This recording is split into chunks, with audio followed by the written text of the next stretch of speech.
Hello, here's an extra special Dirt Church episode for you. Ellie had the absolute pleasure of speaking with Sophie Woods, who recently made headlines around the world from the BBC to CNN to the Otago Daily Times for an historic record-breaking feat of crossing the Via Alpina, which goes across the Alps, in the fastest ever time of 28 days, beating the previous men's record by 7 days. Yes, that's days. Another Kiwi on the big stage, absolutely smashing it. So, without further ado, please enjoy this interview with Sophie Woods. Dirt Church Radio. It is a great big Dirt Church Radio welcome to Sophie Woods. And I think you were probably on here before, were you, Sophie? But were you Sophie Grant last time? Yeah, I've been on a couple of times as Sophie Grant. Honestly, the name has been confusing. I should have just picked one earlier. I like to run an under Sophie Grant because I'm pretty sure my dad likes to Google my name, and be like, him. I know. So I was like, I quite wanted to keep like Sophie Grant for running because that's where all my results were and like kind of who I am. And then obviously I got married and like we thought we were going to have kids. So I kind of wanted to us to all have the same surname. So at one point I was actually, New Zealand passport Sophie Grant and British passport Sophie Woods. Oh, wow. Well, you can just be famous in both names. We'll take We've picked one now, so we're going to go with Woods. Okay, we'll go with Woods. Now, it's been a couple of weeks, right, since you've finished.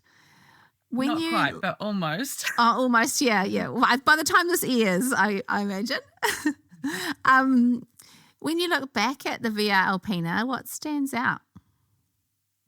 Oh, just the adventure of it. Yeah. Like what an that was a once in a lifetime adventure that I got to have out there on that trail. It was absolutely incredible. The stuff that we got to see, the people who came out to support me, like it was unreal. I've never wanted to do an FKT before and I just had so much fun. Yeah, there was hard times and like I cried a bunch and all that sort of stuff. But like predominantly I was just every day it was like, wow, how lucky am I to get to be on this trail? So you made it sound like the FKT thing was going to be a one-off, but will that actually end up being a new thing for you? Like, what do you think now? So like I really enjoyed it, I really I've been in the ultra running world for more than a decade now. Yeah. And I have raced every distance. Whether I'm good at it or bad at it, I just love to race. I love to race fast women. I love to put myself into situations that are different and new and exciting. So I've raced sky races, VKs, 10Ks, like 100 miles, 300 kilometers. I've kind of raced everything I could get my hands on, really. And I had just got to the point where I do not know everything by any stretch of the imagination, but it had gotten to the point where I was like, I know that I'm going to get to the finish of these races. Mm-hmm. It is no longer a question of can I, it's how fast.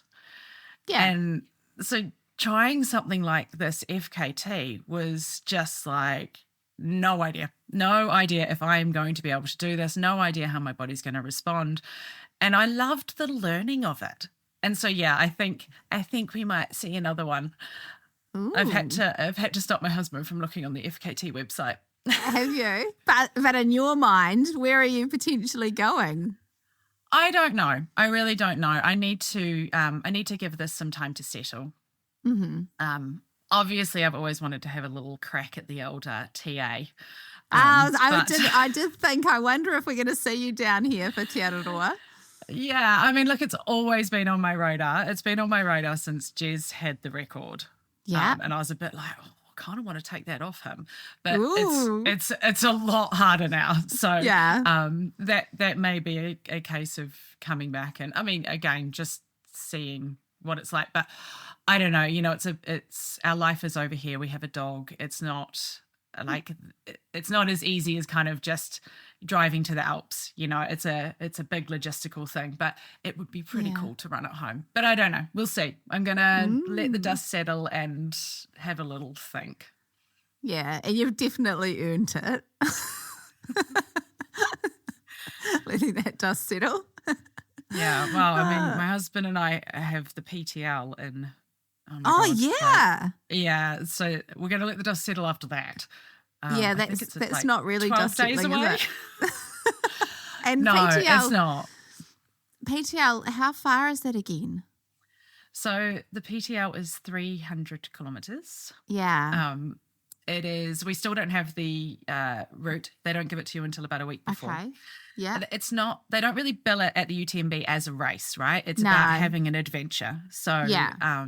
it's navigation. It is. You're out there with a helmet and Via Ferrata kit. So very likely we will be on Via Ferrata at some point during the adventure, and. Yeah, I think it's roughly 300 kilometres with, I think, about 24,000 metres of altitude gain and descent. Yeah, pretty decent. Yeah. And your husband's George, right? Yes. So he's probably pretty fit for this right now too, is he? Like, was he? Yeah. So he was doing, I would say a lot of the days sort of, if he wasn't having to drive all day, it was sort of 5 or 6 hours, because often he would... come out with me, but he would do an out and back because he'd have to get back to the van. So he'd bring the dog and we'd kind of like climb up a mountain in the morning, and then he would have to run back, get the van, drive to the next spot, help me. And then, usually it would be Zoe who would come out in the evenings, but sometimes he'd come out in the evenings too. Yeah. You must have a very fit dog. Oh, honestly, it's been hell for the last week. Like, this is the problem. So she's a Belgian Malinois, right? And the problem with them, I mean, they're amazing dogs, but the more you run them, the fitter they get. So she's been having like 5 or 6 hours exercise a day for the last month. And like this last, week and I don't know what, 10, 11 days, I've basically been horizontal on the couch trying to, stay awake. And she's like... Can I, let's, and I'm just like, I can't. So you actually haven't, so you've been literally just laying out, have you? I've started running again just because we have the PTL. And when I say running, I use it in the very loosest of terms. I have been, because we live in Andorra too, right? So everything from our house is very steep. I really could have done with being somewhere flat right now, I think, and at sea level. But I've been kind of hiking up and then very tentatively running down, but like 30 minutes sort of thing, just to make sure the body's working. Yeah. Okay. Yeah. And have you been eating up a storm? Like, what's that been like? Yeah, I've been eating everything I possibly can because I'm desperate to try and put some padding back on before we then go and do the PTL. Yeah. I kind of finished and I was like, God, all I want is vegetables, and like I love fermenting stuff, and I was like, I really just want to like eat some of that sort of stuff. And I've gotten back and I'm like, just give me butter. Like tubs of ice cream, like French salted butter. I'm like having slices of it on bread because my body is just like, you just need to give us calories. Like, yes, yeah, for sure. I'm eating, like vegetables and all of that sort of stuff as well. But yeah, it's just this kind of like feed me situation going on inside of me. Yeah, because it must have been just insane calorie burn, I can imagine. So we were pretty good with my food. I think I was consuming roughly 6,000 to 7,000 calories a day. Wow. And amazingly and astoundingly, my period arrived on time in the middle of it, which I was blown away by. I just was like, no, this is not actually, because, like normally when I race, it kind of knocks my period out for a couple of days after like the next round. But yeah, so I was eating a lot, but at the end, when we started to push, things started to slip a little bit more. And so I think I dug myself into a bit more of a deficit in those last 72 hours that I was out there.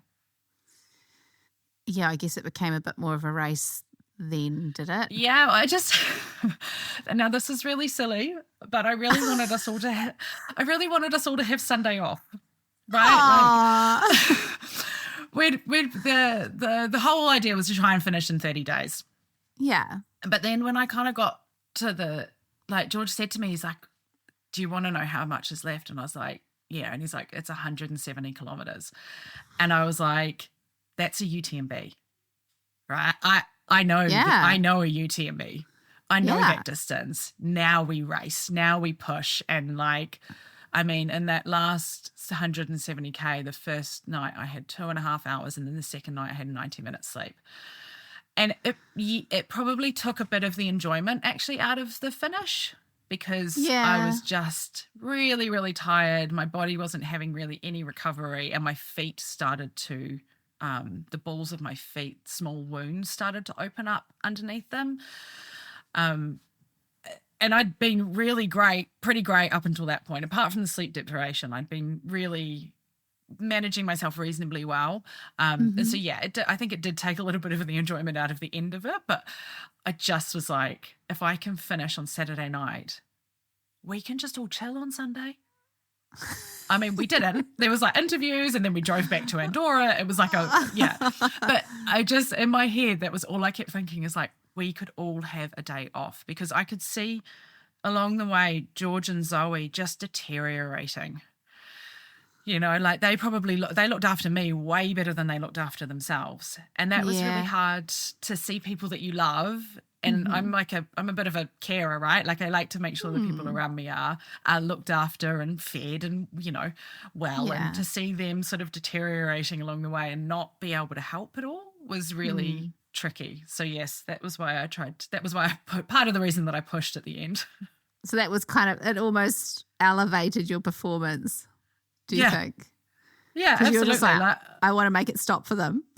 Yeah, exactly. I'm ready for this to be over now, I'm ready for this to be done. And when we finished, we got the days wrong. We're 29 days, and it wasn't. It was 28. No one had any brain cells left. My husband is mathy too, right? So for him to get it wrong is really quite funny. So yeah, we were all just absolutely toast by the finish.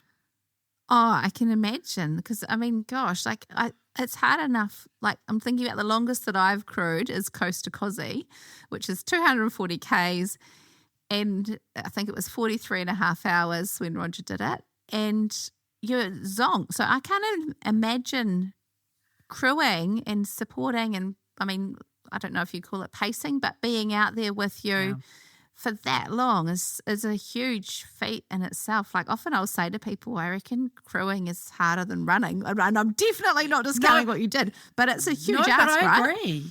I agree. I actually think what George and Zoe did out there was harder than what I did. Yeah, yes, I was out there all. I know. I know, but all I had to do was run, right? Yeah. That's all I had to do. I didn't know where I was going to stop each day. They would kind of tell me where I might roughly see them, or they'd come with me. But, I just knew I had to run until I got to George, and then I was allowed to sleep.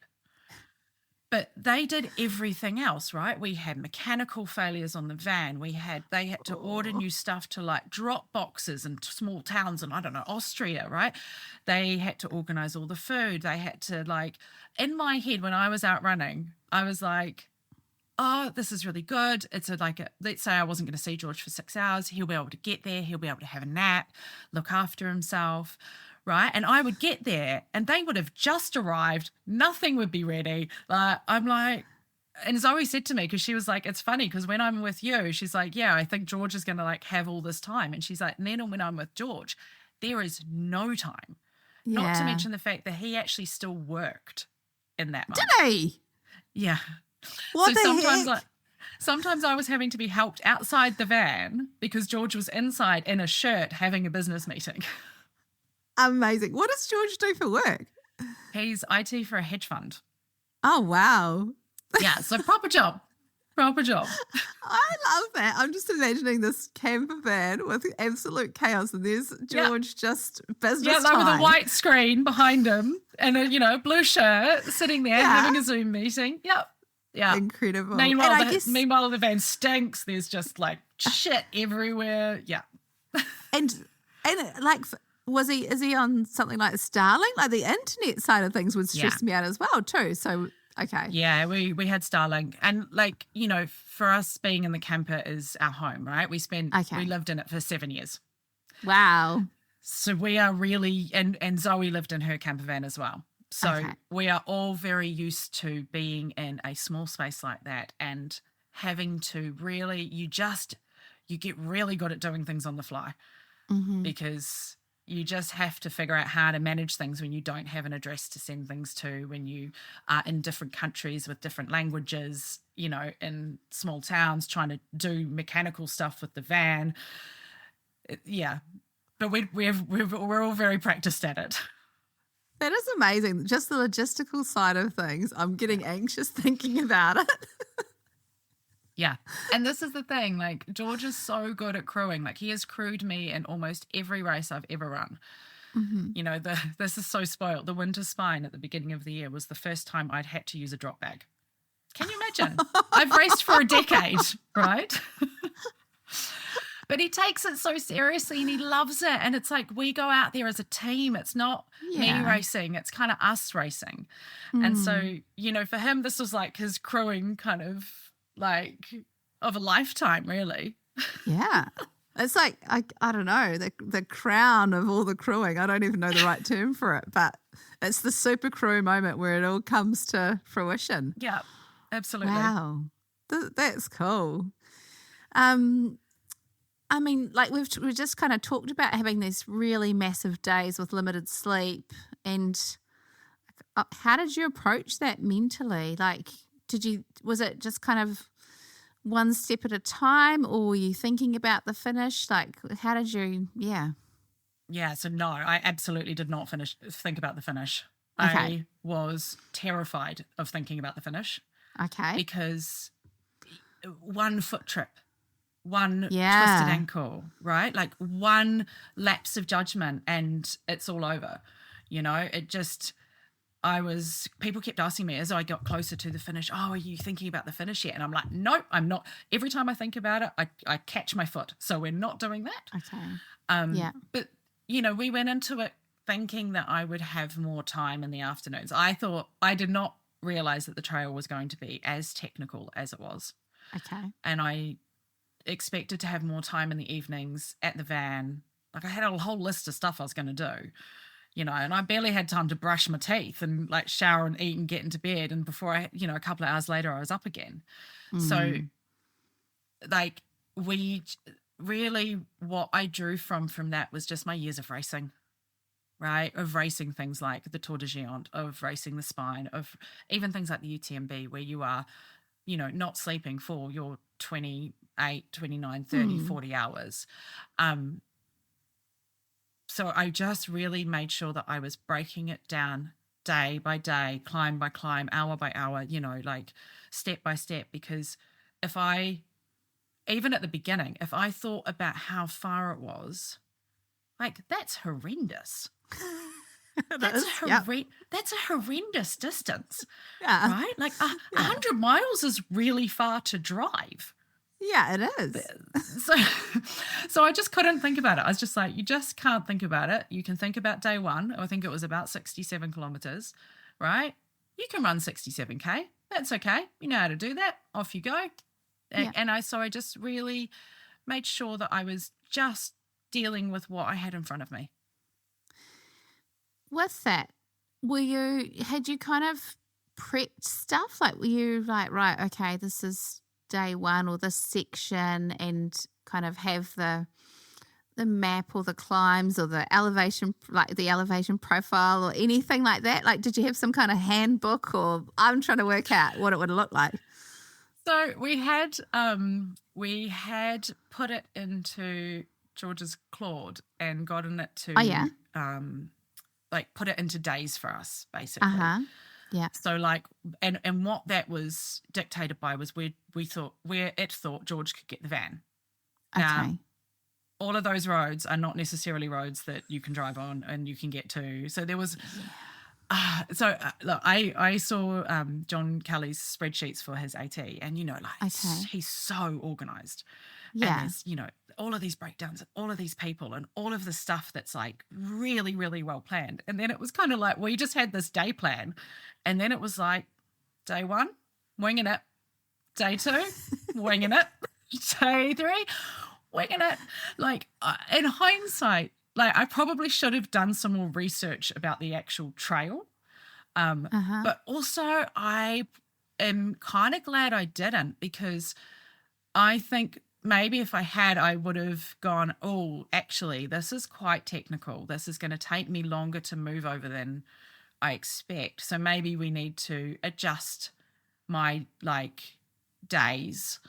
Yeah. And, like, I think that ignorance is bliss a little bit going into it was kind of helpful. I was more focused on making sure that I'd learnt from people who had done this stuff before about what they did right and what they did wrong, because I wanted to make sure that I went in and had all of my bases covered, right? Like mouth ulcers and blisters and all of this stuff that happens to these people when they're out doing this really long stuff.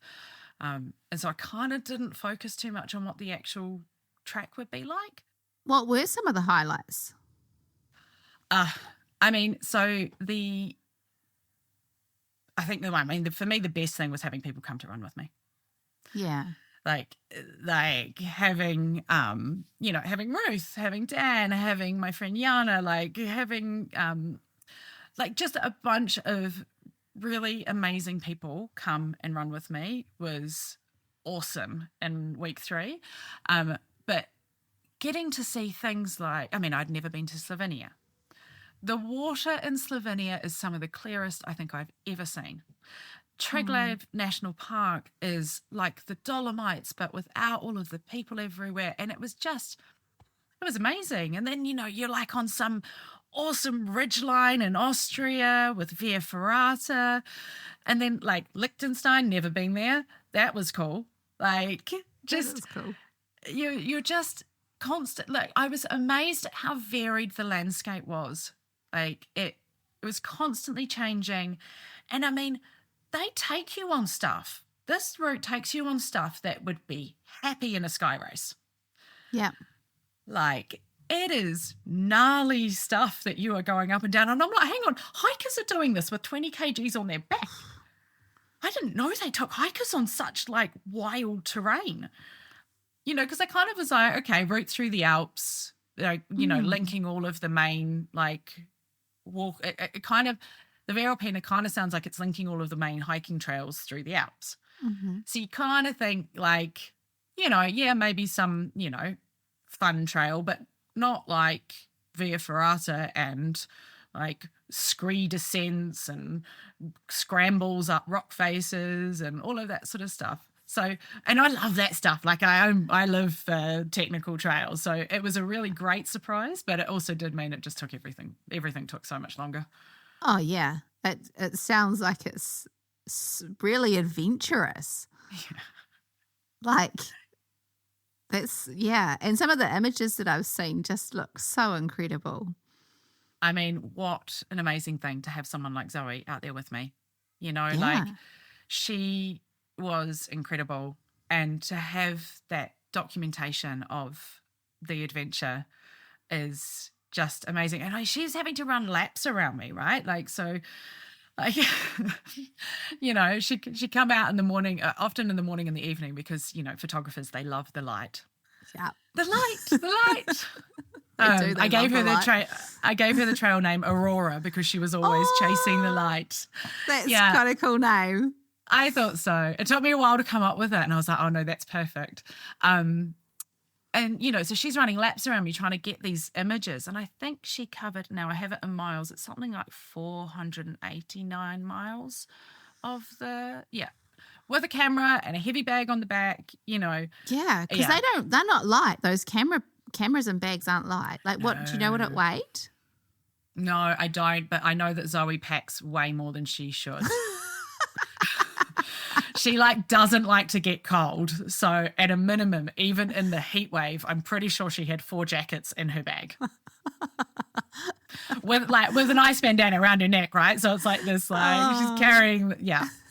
So, definitely that bag would not have been light. But also she can't see her feet because she's got the camera in front of her like this. So she's hoofing it downhill.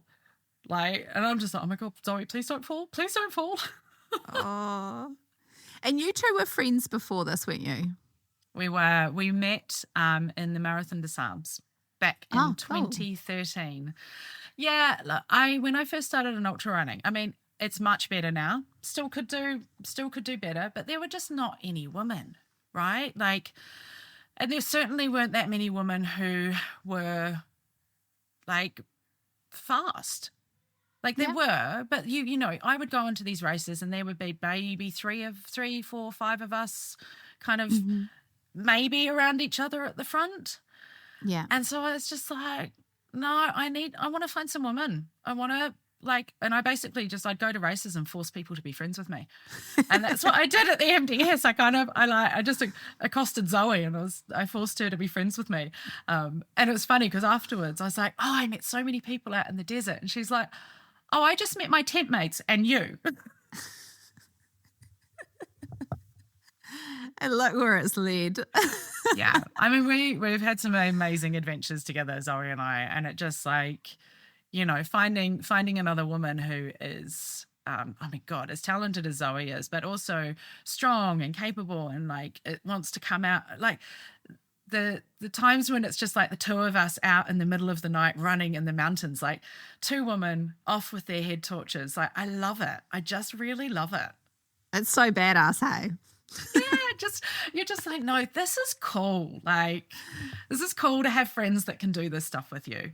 Definitely. And I mean, I think a lot of women still find that in that space, and it's a tricky one because a lot of people that are into this sport generally will end up doing things like that with guys, but it's so nice to have female company. It just can be a bit limited. Yeah, and you just have to force people to be friends with you is what I've found. But you know that there are the women are out there. They are, you know, I think it's just that thing of being like, hey, do you want to come with me? You know, you have to. I am the sort of person who is the organizer a little bit of like, hey, let's go and do this thing and trying to make it happen. And I think if you can take that approach, you'll find people. Yeah. And often that leads to other people pushing their boundaries more, you know, like kind of building that confidence and getting out. Like a lot of women haven't night run before or. Yeah. Yeah. And honestly, to all the women out there that are listening to this who haven't night run, it's awesome. It's so much fun. It's so fast. Yeah, and it's like you're in this just like little world with yourself and whoever else you're with. And certainly if you can, you know, do it away from city centres, because I don't feel particularly safe running at night near populations. Yeah. You know, as a woman, like I think it's really important to make sure that you feel safe. And the way that you do that is to get others to come with you. You know, and even if that's guys, even if that's, you know, like whoever, but just so that, you know, you feel safe. But then once you kind of start to explore that space of moving at night, it's great. So good. With your friendship with Zoe, were there any moments that it got tested on the trails? Like, I mean, you're sleep deprived, you guys are under the pump, you probably sore, blistered, probably sunburned. I don't know. Like, were there moments where you were like, actually? No. So look, Zoe is like the nicest person that I know. She, you know how there is just some people that move through this world and if you know them, they make you feel like you're a better person. Yeah. So Zoe is one of them. She is just the nicest, kindest, most beautiful soul. I can be a bit tetchy, for sure. So I think maybe this question might be better put to her. But I definitely there were times where I like just was not frustrated at her, but just frustrated, right? Yeah. Like where Nav was really hard. And like sometimes like when she would join me, I would go the wrong way because we'd start chatting. And then I'd go the wrong way and then I'd be like, you know, and just get really frustrated, but not at her, right? Like just at the fact that I had lost my concentration and hadn't kind of made my way. Yeah, no, not, I think we've managed to come out of it pretty unscathed, actually. Do you think it's deepened your friendship? Oh, absolutely. Yeah. Yeah, and it's funny too, right? Like, because Zoe and George now have this quite funny relationship because they spent like quite a lot of time together. Yeah.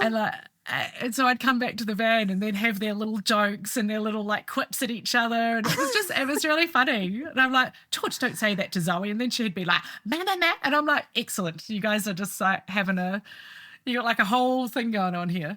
That's cool. Almost like brother, sister or something. Yeah.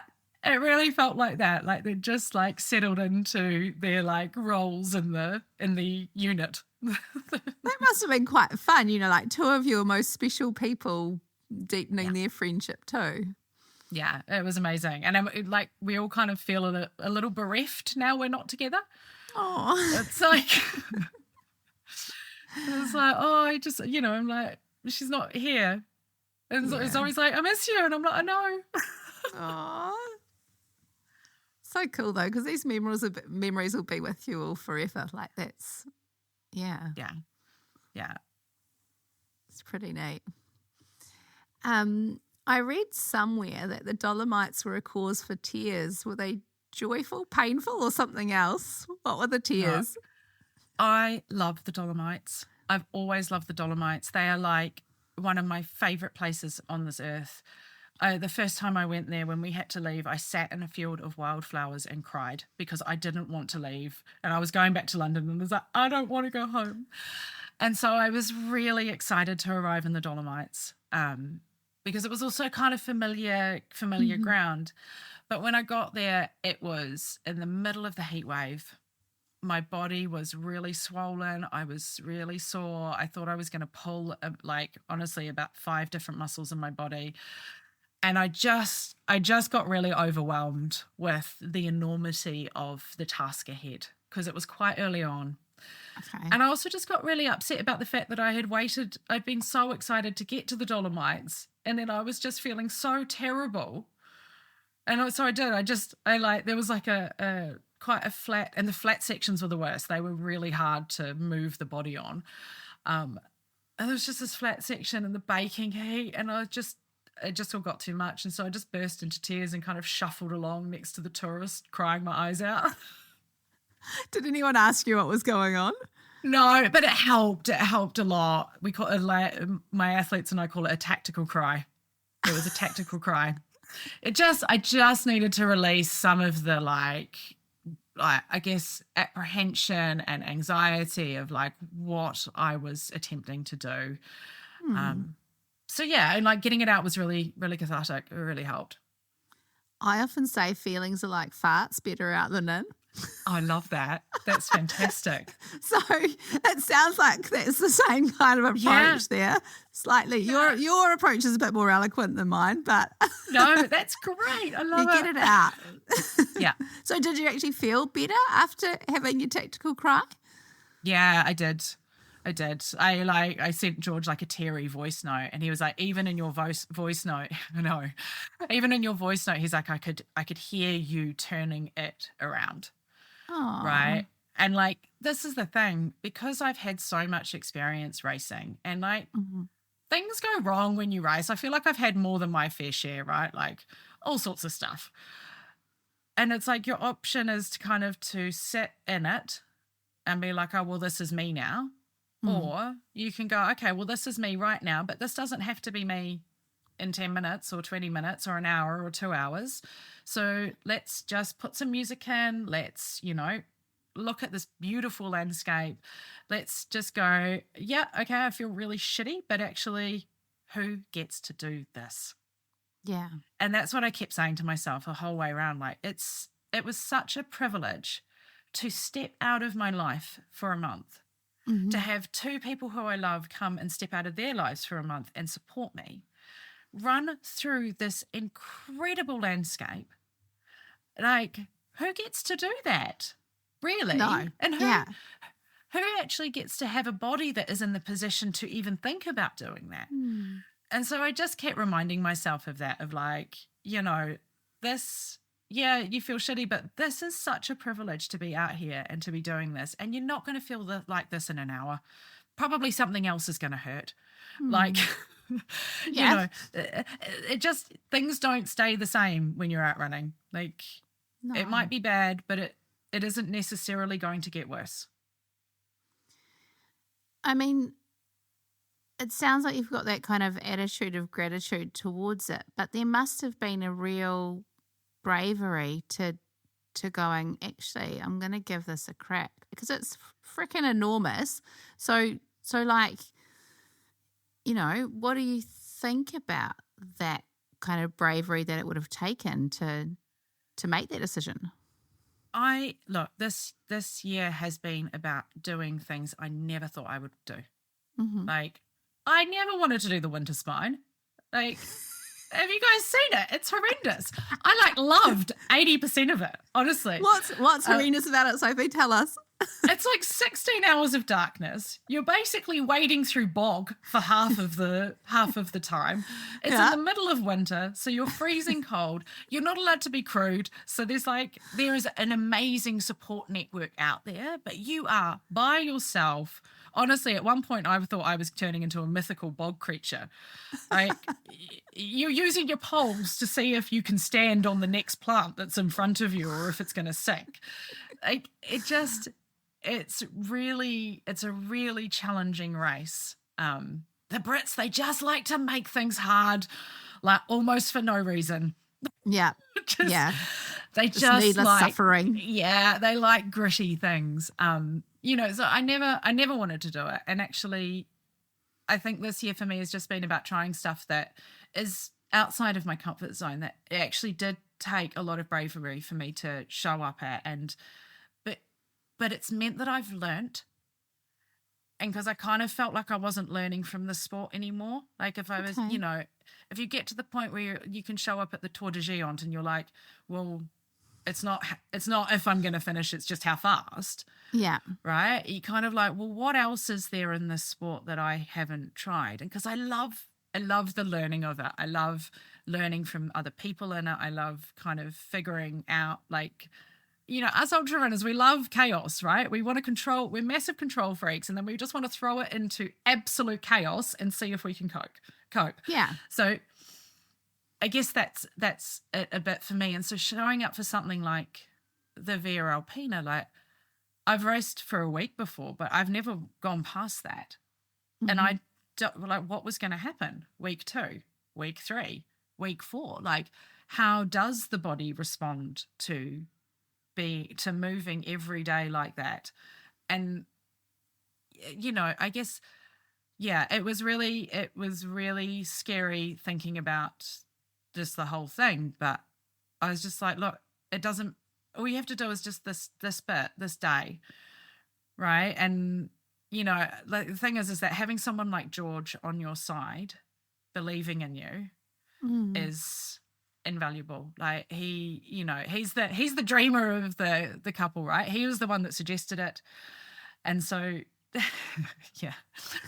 he has been the instigator of a lot of my crazy adventures. Even that first one he gave me as a birthday present. So, like, having someone like George who is going to show up for you, who would move heaven and earth to make sure that you are okay out on the trail and that you've got what you need. It does take bravery to show up to something like that, but less bravery when you have such an amazing support system. And when you've got people that believe in you and that kind of push you towards it as well, kind of knowing what you're capable of, right? Yeah. I don't think my parents maybe understood quite how.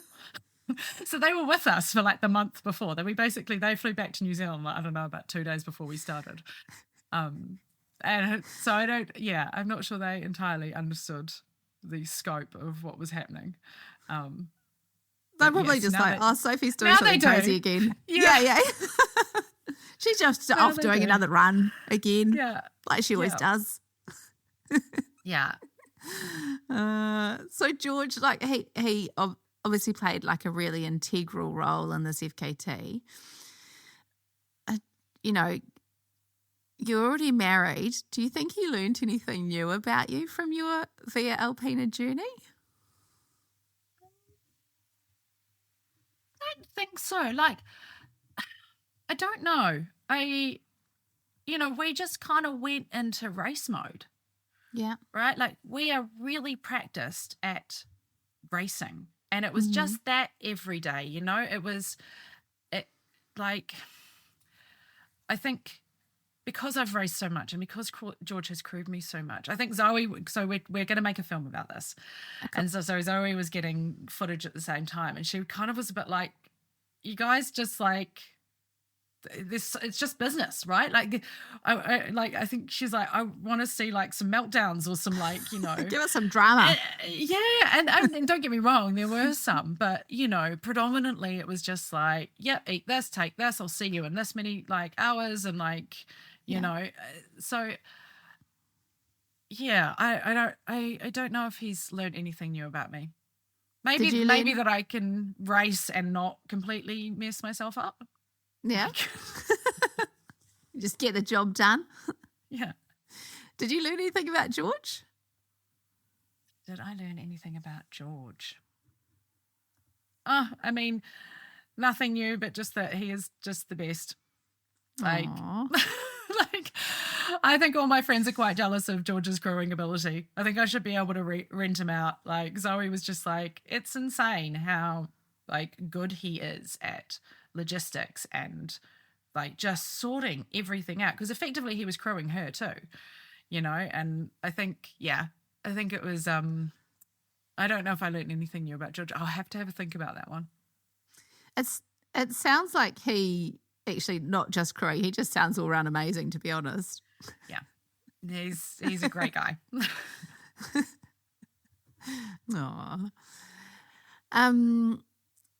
We just talked about Zoe filming you. Were there any moments when you were tired of having a camera on you? Like, do you think being filmed changed your experience of it, or? Yeah, probably a little bit, for sure. There were times when I was I didn't say it to her because, you know, I wanted her to be there doing this. But there were times when I was just like, oh my God, I just don't want that camera in my face right now. I'm just really struggling and I just don't want it in my face. And actually, no, sometimes I would even say it to her. She'd be like, oh, can we do this? And I'd be like, no. And then about 2 minutes later, I'd be like, okay, yeah, we can do it. I think I just needed to say no first. I just needed to get that out. And it's like, because then I'd go back and I'd be like, Sophie, she's like out here with you, like not being paid, trying to make this film. Like just, yes, of course you can take 30 seconds at the top of this next climb. So there was a little bit of that. And also like when I was feeling really shitty and I didn't want the camera in my face, I'm like, well, but actually this is what people need to see. Yeah, it's not all easy. They need to see. No, and I have a habit of, because I tend to race with joy and I love what I do, right? I think it can sometimes come across as it being easy. And I think one of my athletes like messaged me, he's like, oh, you're making it look easy. And I was like, it's not, you know.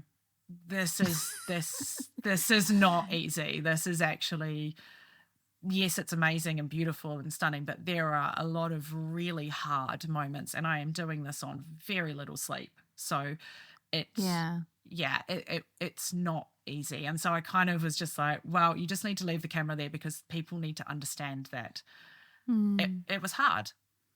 And that's relatable, right? Like, and it's good to, although it's challenging to be vulnerable, it's also important. Yeah, because like these big things, you know, like when you turn the camera on yourself, like when I film myself, I'm like for Instagram stories or whatever it might be, I'm not likely to film myself when I'm feeling shitty. Right? Like I'm like, yeah, this is amazing. Look at these beautiful views because I'm enjoying them and I want other people to enjoy them too.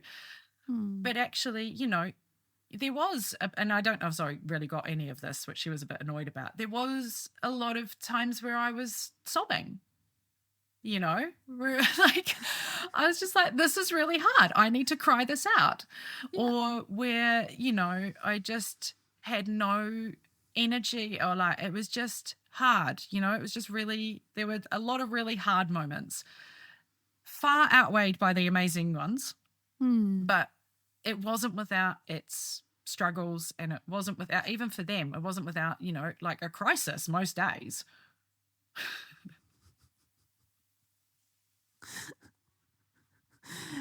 Yeah, and I guess for them too, like, what do you think kept them going? Me, just to get me right. They were just so focused on me, on me getting to the finish. And like they, for all of us, this was a once in a lifetime, maybe not once, but we'll say in a lifetime, in a lifetime adventure, right? Like, yeah. But I think for them, like, just they were so focused on me that they didn't really focus on themselves that much, and they were just like, we just have to keep her moving. Do you think it changed them at all?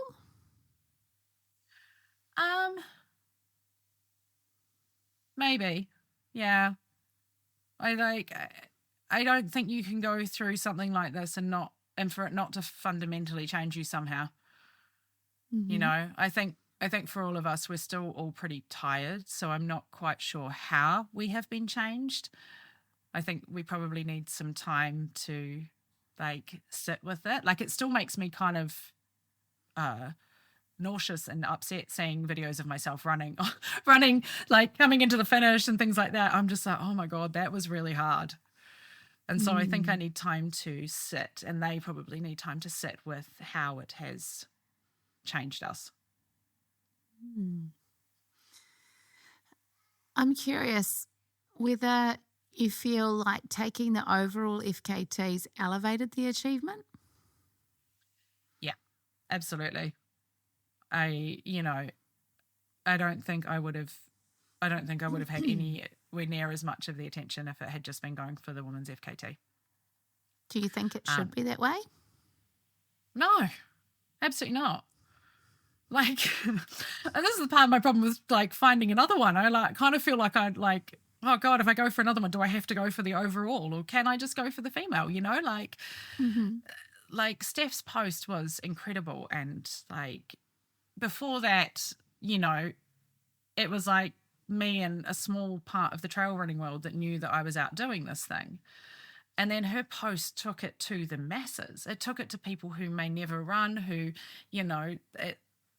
it was incredible. And I think the fact that it was going for the overall was, just a big selling point, because there is this, everybody wants women to close the gap, right? There seems to be this like narrative that we have to be, we can be better than the boys. Well, actually, like, we don't have to be better than the boys. We're freaking great the way we are, actually. Thanks for that. Like, and this is what I always say in races when I have like when I've had tussles with men over the years. It's like, I'm not racing you. Like, I love being in the race with men. It's great. And I really enjoy that most of the time. But I am racing that woman in front of you. Get out of my way. Like, and so I think it's, I think on one hand, it's really great to have all of this exposure and for women to see that they can do big, scary things. And I love that part of it. But then I am also aware that there seems to be this narrative that we somehow need to try to be better than the boys. And like, we don't really need it to be equal. We just need equality in our sport, right? Like, physiologically, men are faster than us. Yes, maybe we can outdo them in longer distances because we bring in because that brings in so much more, right? Like, and that's not a physiological like thing. Maybe we're better at fat adapting, yes, but that's logistics. That's, our ability to problem solve and to not run too fast and to all of those sorts of things. It's not a like body kind of, I don't know if I'm explaining this properly, like, a physiological kind of thing. and so I just worry that the narrative has to be that we are faster and stronger over longer distances. Yeah, so the media coverage should have been there anyway. Yeah. And that's the thing. I think like we need to be looking for these stories, right?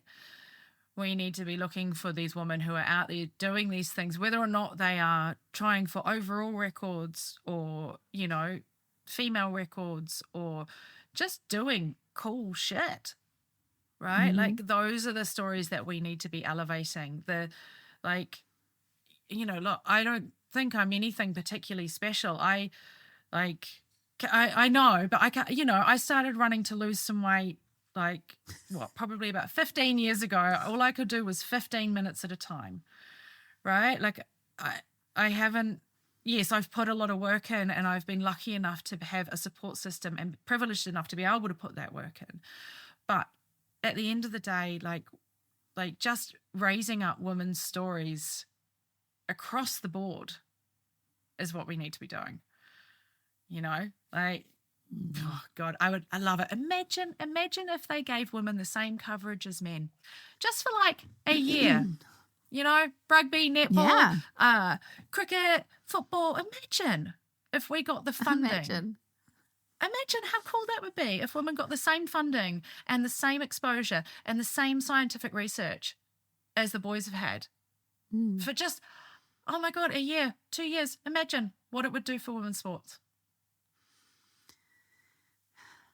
I mean, you just spoke about running for weight loss. What has it actually given you? Running has given me like just a whole other life, right? Running has absolutely changed my life. I was a hairdresser in London. I am now a running coach living in the mountains in Andorra. Running has opened up just the most amazing community for me. It has taken me to places that I never thought that I would want to or could go to. And it just, it's been absolutely life-changing. And I think it's important to remember, hey, and so that's quite cool if people are watching your success and that encourages people to put on a pair of shoes. There's so much more that you can gain from the sport than and also you don't even need to run, right? Like ultra runners walk a lot. So 100%. We are like basically professional hikers is what I like to say. So if you are thinking about running or you're thinking about, wanting to try and be outside more, like just start with walking. And just, just make that commitment to yourself that you will go out and you will walk for 15 minutes a day. Yeah. And that starts to open up the joy of just being outside. You spoke about Steph earlier, and you were part of Off Course, which was a film with her, which explored elite ultra runners and motherhood. Yeah. And I've read somewhere that you saw the Via Alpina as part of moving forward after your fertility journey. Is that a fair way of describing it? Yeah, I think, Off Course was really tough to make, right? Like Steph and I, when we both decided to do it, we didn't know how it was going to work out.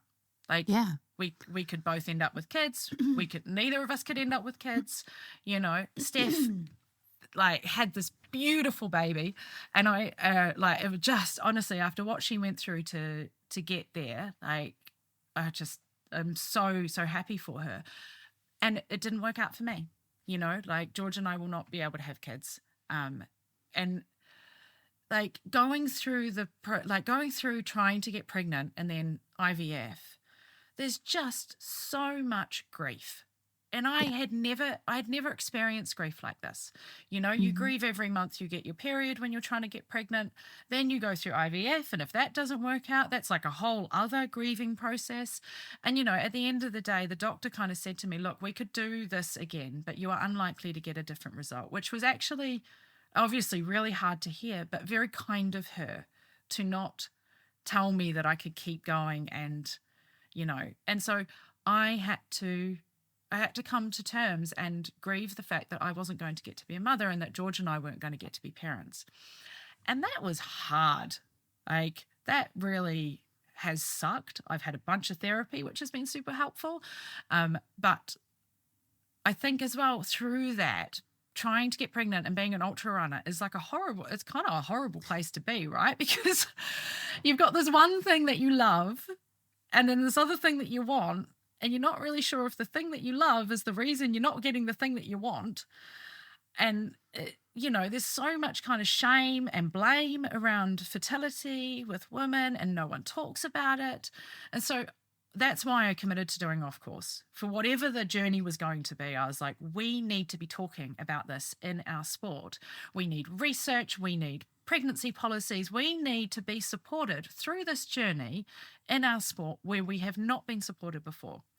And so the Via Alpina for me, I guess because through all of that, I had kind of fallen out of love with trail running. I was like, well, am I just going to show up to the same races every year, doing the same thing that I've always done, when I wanted to be barefoot and pregnant and changing nappies and, you know, not like, yeah, sure, hopefully still running, but not doing the same things. And so the Via Alpina for me was a way of doing, falling back in love with both my body and the sport.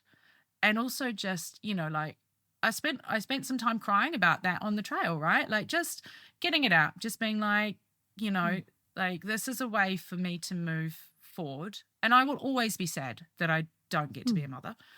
But, you know, George and I are going to live very big, adventurous lives without children, right? Like, we are going to do some really wild stuff, I think. So, you know, it's kind of just like looking at that, and also looking at the fact that I have my little family now, and no, a dog is not a replacement for a baby, but it's, you know, I have George and I have Neela, and I can kind of pour my love into them. I think personally, I had a lot of challenges around fertility too, and there were a lot of comments and moments where internally my heart was absolutely breaking, and, you know, you're trying to fight back words and tears. What do you wish people would learn about fertility? Oh, do you know what? Everybody's got a story, and it's really important to remember that. Like, everyone has some sort of fertility story, whether it's that they want kids, they don't want kids. Like, I think that it's really important to talk about it, but it's also important to remember that it's actually not anybody's business. Yeah. Right? Like, when I was in my 20s in the salon, I cannot tell you the number of times that complete strangers, like people whose hair I had never done before, would start asking me when I was going to have children, all of this sort of stuff. And actually, you don't know what someone's journey is. You don't know where they've come from. You don't know what their story is. You know, I'm adopted, so that's also a whole other complicated story, right? And so I think if anybody is going to talk to someone about their fertility journey, and I encourage people to, just be kind, right? Just be really kind about it, you know? Like, and just be aware that some people are going to want to talk about it and some people aren't. And that's okay too. But I think for women in particular, like, if you know, not for women, like if you know someone who's going through fertility issues or any of the fertility journey, don't be scared to ask them if they're okay. Yeah. Right? Because I think that's the thing.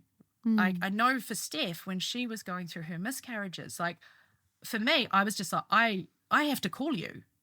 I don't know what I'm going to say to you, but I have to call you because I need to connect with you and to just let you know that I am there for you. And I think people often are like, oh no, I'm just not going to talk about it because it's too hard. Yeah. And so I think it's really important to just, if you do know someone going through it, to just be like, hey, like, I'm so sorry that you're going through this right now, but I'm here. Yeah. I have space for this for you right now if you need it. Yeah. And I think that's actually just great advice for grief, full stop. Yeah. For whatever anyone's going through in life. Yeah. Yeah. Yeah. For women who are going through that process of having to reimagine what they thought their life would look like, what do you wish someone had told you?